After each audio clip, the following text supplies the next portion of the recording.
Welcome to Healing 101. I'm your girl, Dr. Monifa Jones. I'm so super duper excited to always have this conversation on healing.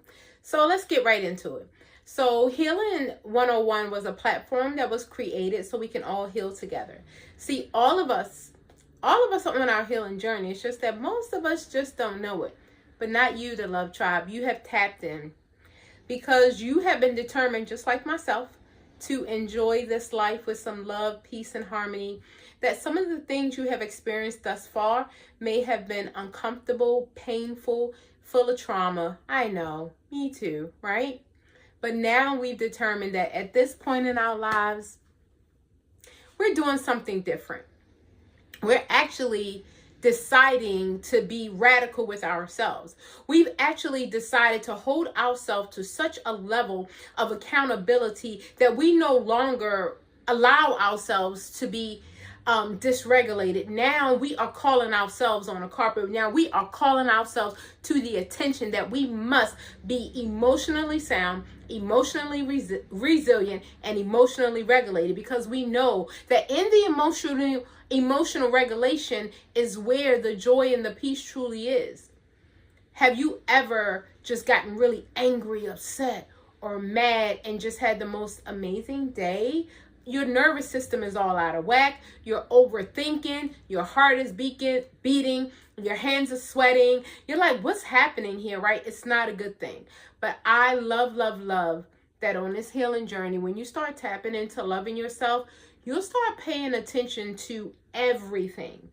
You'll start paying attention to the little things. You'll start paying attention to how people make you feel. You'll start paying attention to the things that people say and what it triggers inside of you. And you will come to a place where I am right now, where you no longer blame others for how you feel. You no longer say, you made me feel this way. No one can make you feel anyway. Every feeling that you feel or express is a decision that you made. No one can make you offended. You have to decide to be offended. No one can make you mad. No one can make you angry. You have to decide to become angry.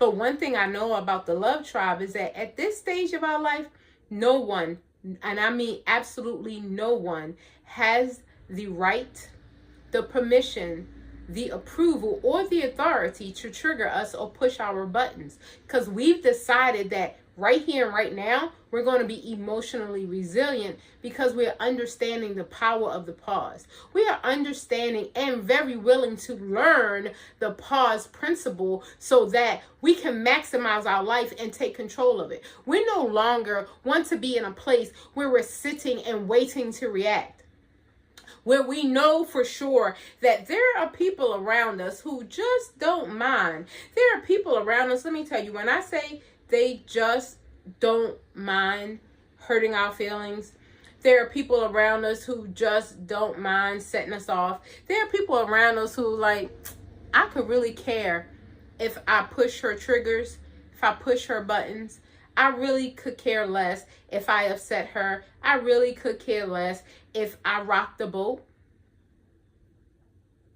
So because we know that we can be in environments, places, around people and things that actually, you can even watch the news. Don't do that.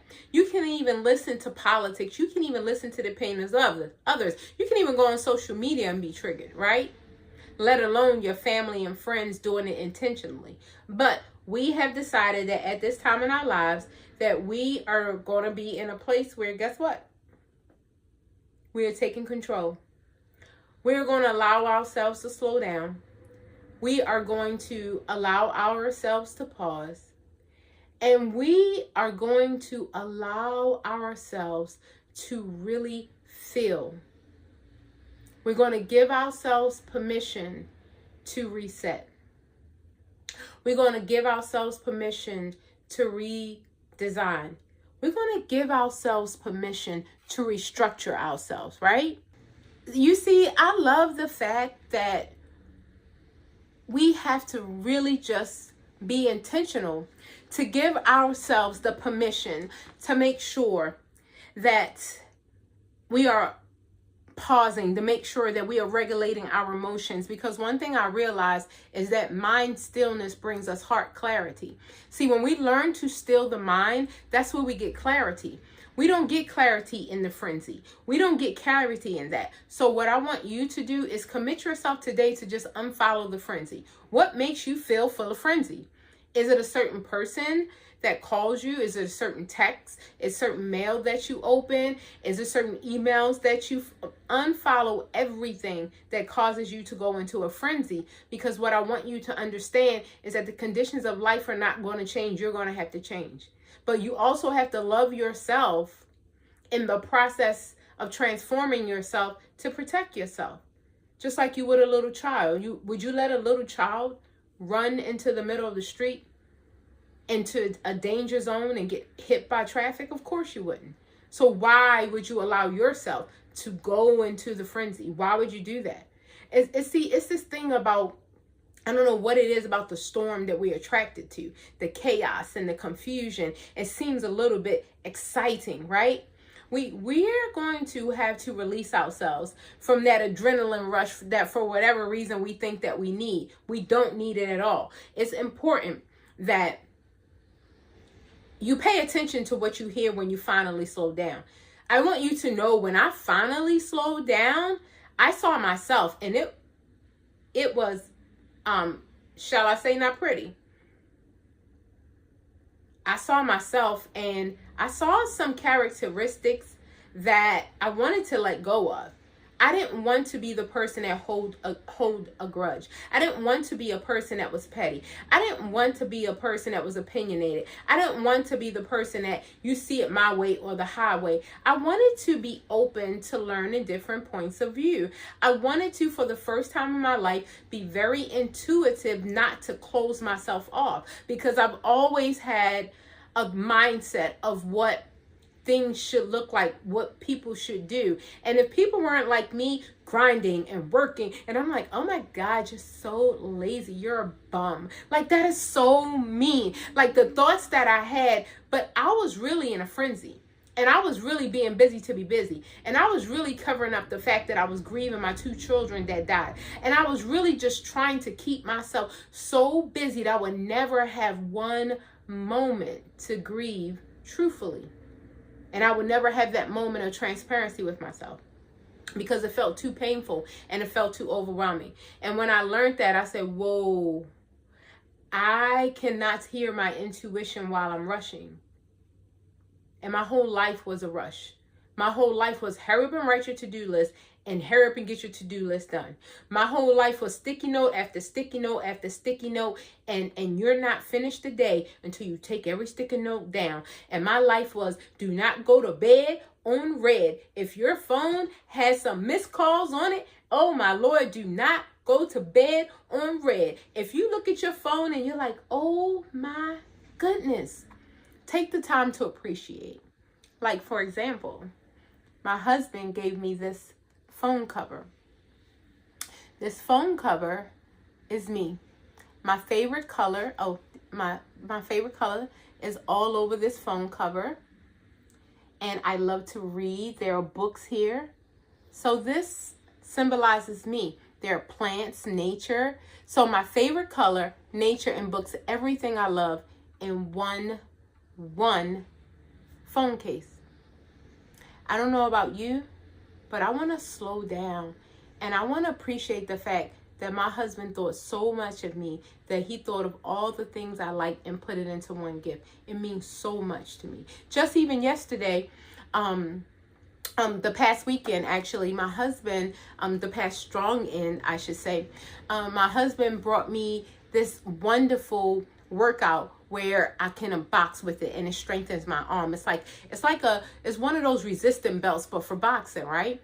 And I am just overjoyed that another human being on this planet thinks I'm important enough to bring me things that I would enjoy, things that would improve my health.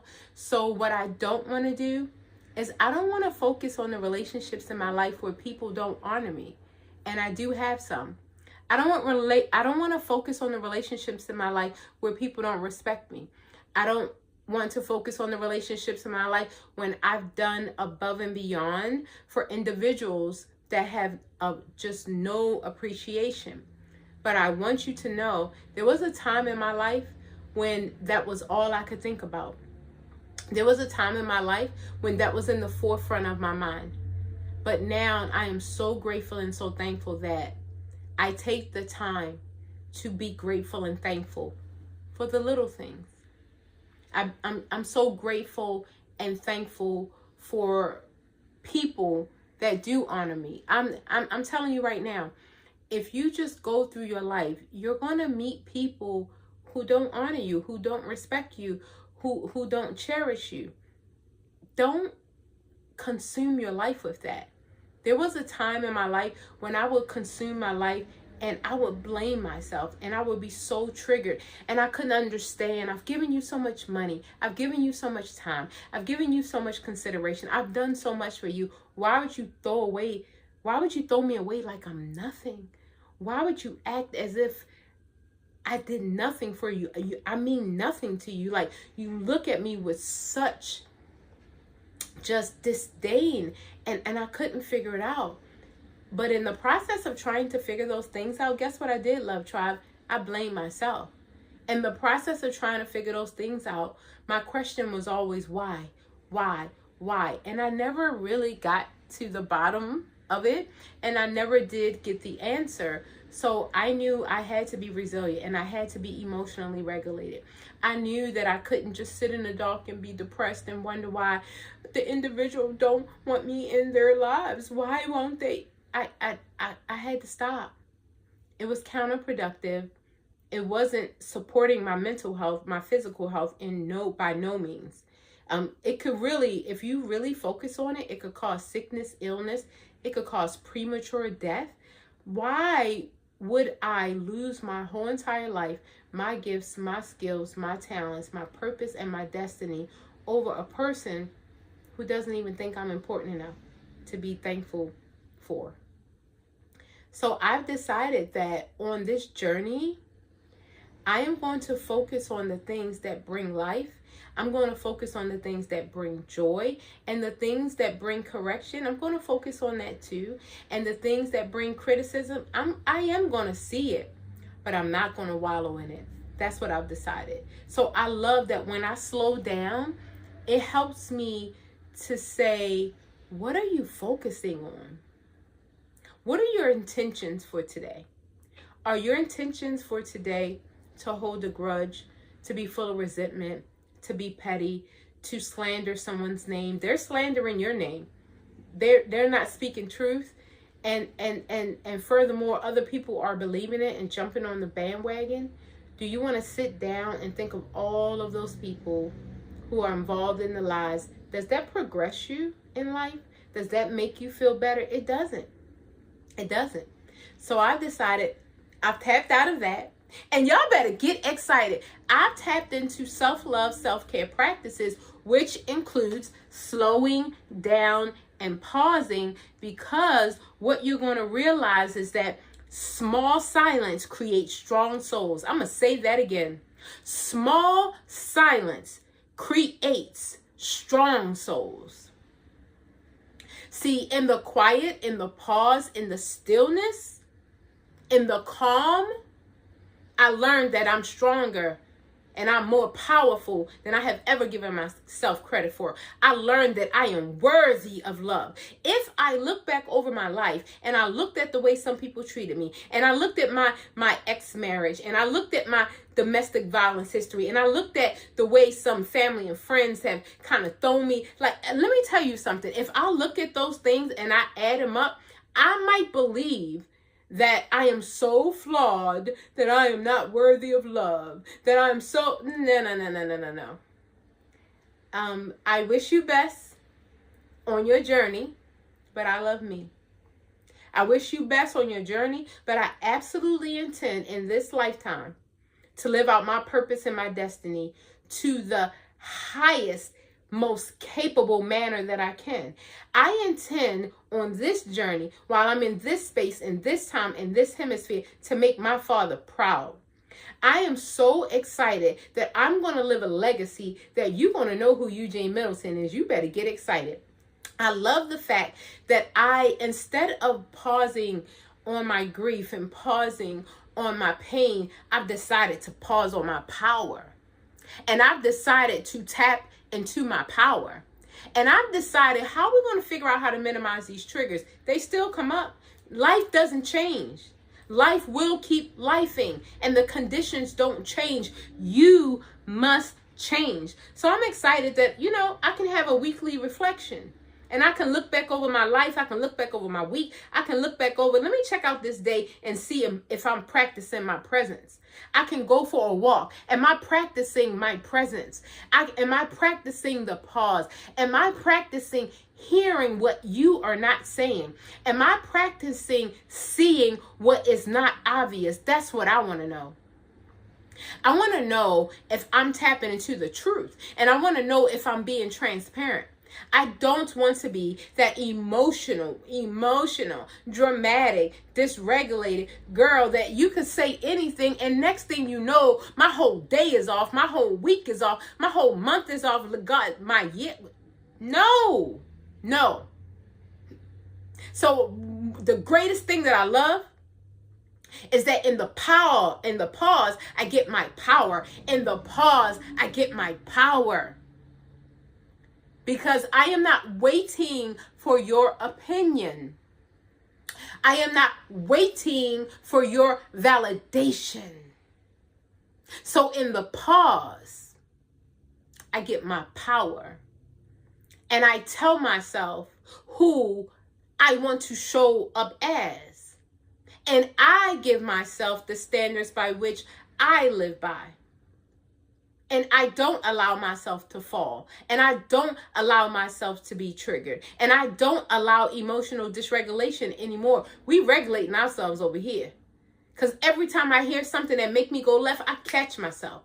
And every time I want to swallow, man, it's been so good. I used to stay in something for 2 weeks to a month. Now I got I'm going to say I got it down to 2 hours, maybe 20 minutes. That's so good for me.